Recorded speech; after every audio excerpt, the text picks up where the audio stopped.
Fox, una buena parte de la oligarquía mexicana y los partidos PRI, PAN, principalmente, obsesionados para que López Obrador no participara en la elección presidencial de 2006. Viene el desafuero. ¿Qué es el desafuero? Les recomiendo que vean la película Fraude de Mandoki para recordar aquellas épocas. Después de muchas ofensivas, viene una acusación de que López Obrador había violado un amparo por haber construido un camino en la zona de Santa Fe a un hospital. Se demostró que no violó el amparo, pero además era para construir un camino a un hospital, pero no violó el amparo. Aún así, Vicente Fox, en alianza con Diego Fernández, Salinas y muchos que pertenecían o pertenecen todavía a la oligarquía en aquella época, pues no querían que López Obrador ganara la presidencia, porque el trabajo de él había sido tan bueno en la Ciudad de México que no solamente había mejorado las condiciones de vida de las y los capitalinos, sino que su proyecto de ciudad pues se había difundido en todo el país, incluso fuera de nuestro país. Entonces hay una denuncia. Para poderlo juzgar, lo tenían que desaforar, quitarle el fuero como jefe de gobierno. Hay un juicio de desafuero, él va, presenta su discurso, que también es muy importante que todos lo escuchemos nuevamente, que termina diciendo: a ustedes y a mí nos juzgará la historia, y la historia ya los juzgó. Votan prácticamente todos los diputados del PRI y el PAN, en aquel momento pues López Obrador era parte del PRD, votan por mayoría desaforarlo. Lo desaforan, o sea, le quitan el fuero para poderlo juzgar. Y él dice: yo no me voy a amparar, si quieren venir por mí, vengan por mí. Y entonces el PAN paga una fianza, porque como no era delito grave, pues paga la fianza para que no lo detengan. Vienen movilizaciones desde antes del juicio de desafuero, enormes. La movilización más grande contra el desafuero pues fue de 1 millón de personas, no solo de la Ciudad de México, sino de todo el país. Porque en el fondo se sabía, primero, que era una gran injusticia, que era un asunto político de fondo, que no querían que él participara en la elección del 2006. En aquel entonces nos poníamos un moñito tricolor como un símbolo de resistencia. Finalmente, las movilizaciones populares son tan grandes y el cariño de la gente es tan grande que no se atreven a seguir con el juicio, y Fox retira los cargos.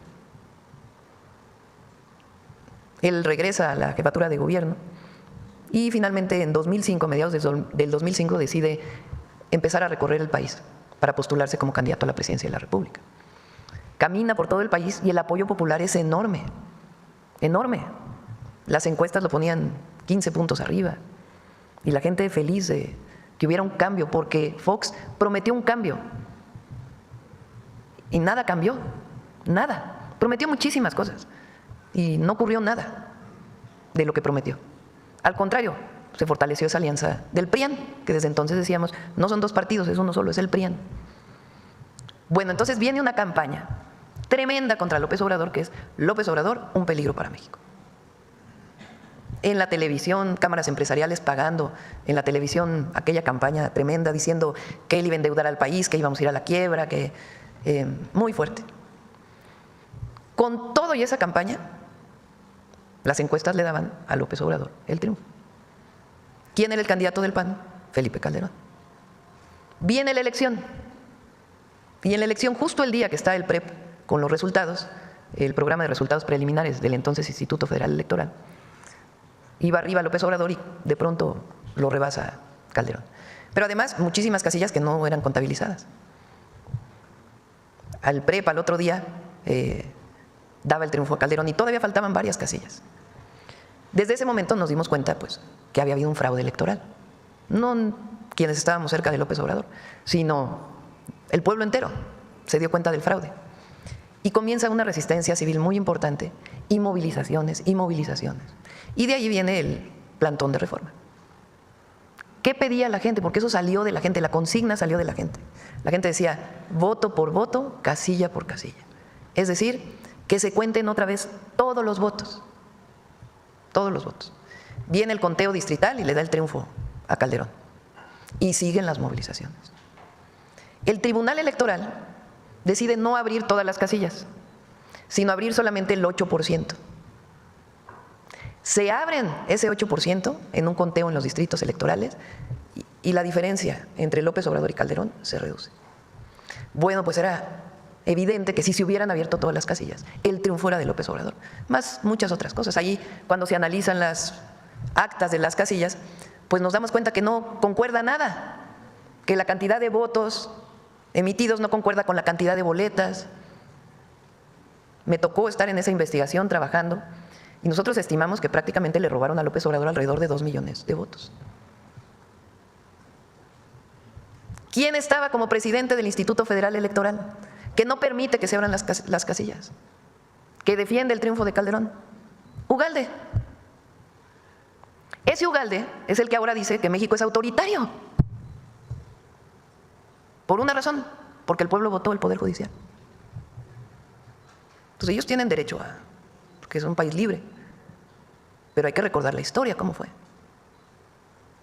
Lorenzo Córdoba, ya él duró como 13 años, creo, ahí en el Instituto, ya después Nacional Electoral, que en realidad pues defendía una posición política. Muchísimos recursos se gastaron en esa época.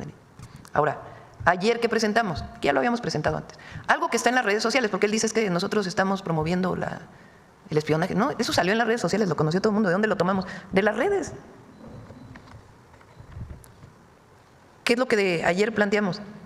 ¿Cómo es posible que el presidente del Instituto Nacional Electoral hable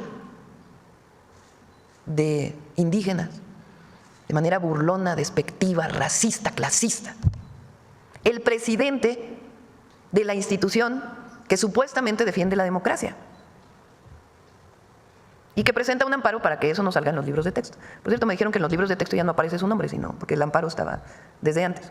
Pero sí dice, un funcionario de esta institución dijo esto. Todavía ayer, bueno, ya ni voy a entrar en debate, pero soy indigenista, bueno, ya esas palabras, o sea, habla todavía más, pues de mucha ignorancia. Entonces, ¿por qué contamos todo esto? Porque hoy hay jóvenes que tienen 20 años, que ya participan, bueno, son adultos, participan en la vida pública del país, votan, pero pues nadie les cuenta estas historias, porque nacieron en 2005, no les tocó aquel periodo. Entonces a todas las jóvenes y los jóvenes es importante, y ahora todo está en el YouTube, lo pueden revisar o en las redes sociales. ¿Cómo fue aquella época? ¿Qué pasó en aquella época? Se puede acceder a los periódicos para que se conozca la historia de México. ¿Cómo hay tanta hipocresía en el conservadurismo? Tanta hipocresía. ¿Cómo van a creer el presidente del PAN, líder del cártel inmobiliario en la Benito Juárez, ahora rasgándose las vestiduras porque un gobernador se subió a una camioneta? Mucha hipocresía. O el coordinador del Senado del PAN, que se fue 6 años a Estados Unidos muy preocupado por las investigaciones que pudiera haber en su contra por los fraudes que cometió en Querétaro, o el dinero que recibió él y su bancada cuando la reforma energética. Por lo menos son bastante caraduras, ¿no? Hay mucha hipocresía. Entonces, claro, hay cosas que pasan en nuestro partido que nosotros tenemos el derecho a criticar y a decir, y todo el militante de un partido político tiene derecho. Pero también, porque ahora ellos son los puros, pues no, ¿verdad? Hay gobiernos con mucha corrupción. Hablamos de Calderón, García Luna, porque que yo sepa no han pedido disculpas. O sí, ¿no, verdad? O Lorenzo Córdoba, que ya ha dicho, la verdad no debería de haberme dirigido de la manera en que me dirigí, pido disculpas. No hemos escuchado nada de eso. Entonces, por eso hay que recordar la historia del país, la historia reciente, la historia. Hay una canción de León Gieco que dice, la memoria es alma de la vida y de la historia. Algo así dice, a ver si me recuerda. Bueno, para seguir hablando de historia,